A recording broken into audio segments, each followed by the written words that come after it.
अस्सलाम वालेकुम। आज हम बहुत ही मज़ेदार चटपटी सी रेसिपी लेकर आए हैं। आम का मौसम हो और आम की चटनी ना बने ये तो हो ही नहीं सकता। उसके लिए हमें जो चीजें चाहिए, कच्चे आम 4 किलो हैं, दालचीनी 1 टुकड़ा, बादियान के फूल 3 अदद, 6 से 7 अदद लौंग, 6 से 7 अदद काली मिर्चें, नमक 1 टेबल स्पून, सुरख मिर्च half table spoon, half table spoon गरम मसाला, काली मिर्च 2 table spoon, tartaric acid half tea spoon, अदरक का 1 इंच का टुकड़ा, 6 से 7 जुवे लहसुन के, 2 छोटे छोटे प्याज, 3 पाव चीनी। अगर आपके आम ज्यादा मीठे हैं तो चीनी कम डलेगी, अगर आपके आम खट्टे हैं तो चीनी ज्यादा डलेगी। हम 4 किलो के लिए 3 पाव चीनी ले रहे हैं, 1 कप सिरका ले रहे हैं। सिरका और टार्टरिक एसिड डालने से इसको फफूंदी नहीं लगती और 10 से 15 दिन आप फ्रीज कर सकते हैं। सबसे पहले हम आमों को छील लेंगे।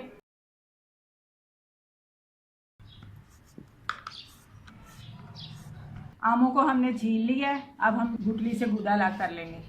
इसी तरह हम सारे आमों का गूदा निकाल लेंगे, उसके बाद हम इसको ब्लेंड करेंगे। सारे आमों का हमने गूदा अलग कर लिया, अब हम इसको ब्लेंड करेंगे।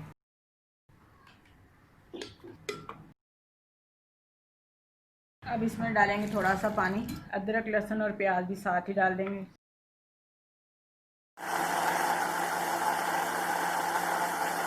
गूदे को हमने सारे को ब्लेंड कर लिया है, इसको आधे से पौना घंटे तक हम इसको पकाएंगे।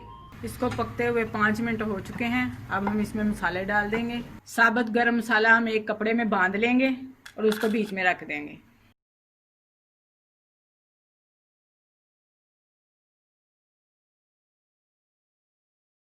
अब डालेंगे इसमें सुरख मिर्च, गरम मसाला, काली मिर्चें, नमक, टार्टरिक एसिड। अब इसमें शामिल करेंगे सिरका। अब इसमें चीनी शामिल करेंगे और इसको पौना घंटा तक पकाएंगे। चम्मच मतवातर हिलाते जाएं ताकि ये नीचे ना लगे। पकने के दौरान चटनी के ऊपर इस तरह झाग आ जाएगी, आप उसको उतारते जाएं साथ साथ। सारी झाग उतार लें।